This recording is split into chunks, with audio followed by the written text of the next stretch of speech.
किस्मत का लिखा कोई छीन नहीं सकता। श्री कृष्ण कहते हैं, यह ना शरीर तुम्हारा है, ना तुम इस शरीर के हो। यह शरीर अग्नि, जल, वायु, पृथ्वी और आकाश से बना है और अंत में इसी में मिल जाएगा।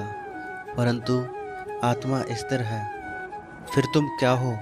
श्री कृष्ण कहते हैं, अगर मेरा भक्त मौन होकर मेरे विश्वास पर सब बातें सुन रहा है तो याद रहे, उसके मौन होने का और उसके विश्वास का जवाब मैं स्वयं देता हूँ। हे मनुष्य, तुम अपने आप को भगवान को अर्पित कर दो। यह सबसे उत्तम सहारा है।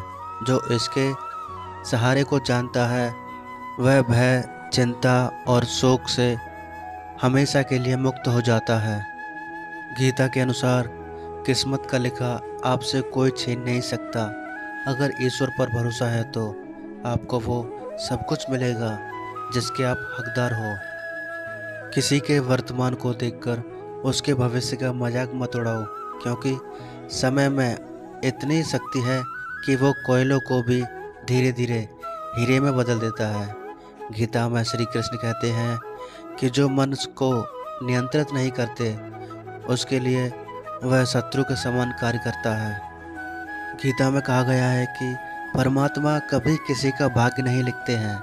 जीवन के हर एक कदम पर हमारी सोच, हमारा व्यवहार और हमारा कर्म ही हमारे भाग्य निर्धारित करते हैं। आप अपने लक्ष्य को तभी प्राप्त कर पाएंगे जब आप लक्ष्य के प्रति संचेत रहेंगे। लंका जाते समय हनुमान जी को भी कई समस्याओं का सामना करना पड़ा।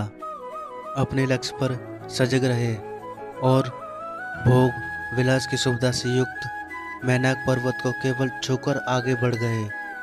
व्यक्ति को सक्रिय रहना चाहिए, लेकिन अपने तन को सक्रिय रखें और मन को निष्क्रिय, क्योंकि मन को शांत रखने के बाद ही जीवन की बहुत सी समस्याओं से आप मुक्त होकर अपने लक्ष्य की ओर बढ़ सकते हैं या ध्यान केंद्रित कर सकते हैं। लंका जाने से पहले हनुमान जी ने भी यही कर्म किया था। असंख्य खूबियों में भक्तिभाव होना ही हनुमान जी के लिए सर्वोत्तम गुण है। अपने भक्ति के गुणों से ही हनुमान जी श्री राम के प्रिय भक्त बने। हर व्यक्ति में भक्तिभाव का गुण होना जरूरी है। भक्ति से मन बलवान होता है। महाभारत में जुए की घटना के बाद पांडवों को वनवास हो गया। तब श्री कृष्ण ने दूरदृष्टि दिखाते हुए अर्जुन को समझाया कि यह समय जाया करने के लिए नहीं, बल्कि भविष्य के लिए तैयारी करने का है। उन्होंने सबको महादेव शिव, देवराज इंद्र और देवी दुर्गा की तपस्या करने के लिए कहा।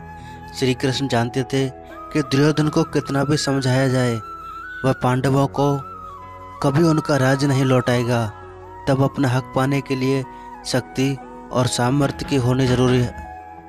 कर्ण के कुंडल कवच पांडवों की जीत में आड़े आएंगे, यह भी जानते थे। उन्होंने हर चीज़ पर बहुत दूरगामी सोच रखी। कोई भी फैसला तत्कालीन आवेश में नहीं लिया। हर चीज़ के लिए आने वाली पीढ़ियों तक का सोचा।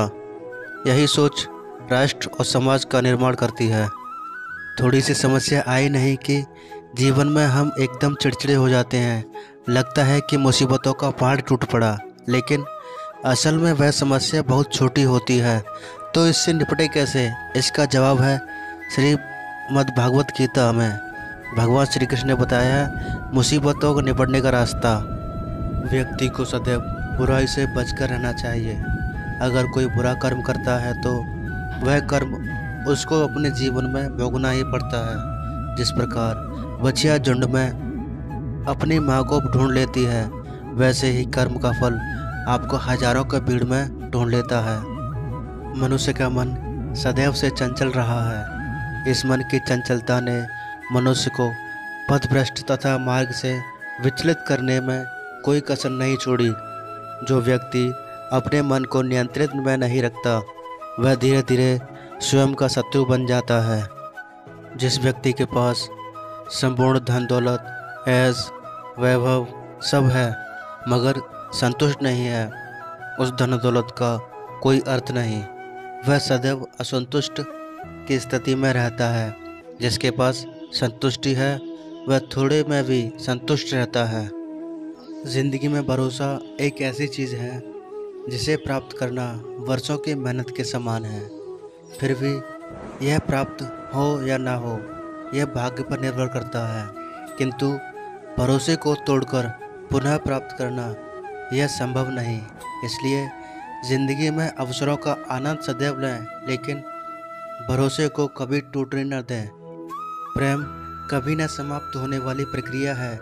जिस व्यक्ति को प्रेम हो जाता है वह फिर जीवन और जीवन के बाद भी प्रेम के वशीभूत रहता है। प्रेम को प्राप्त करने के लिए त्याग, तपस्या और योग का सहारा लेना पड़ता है।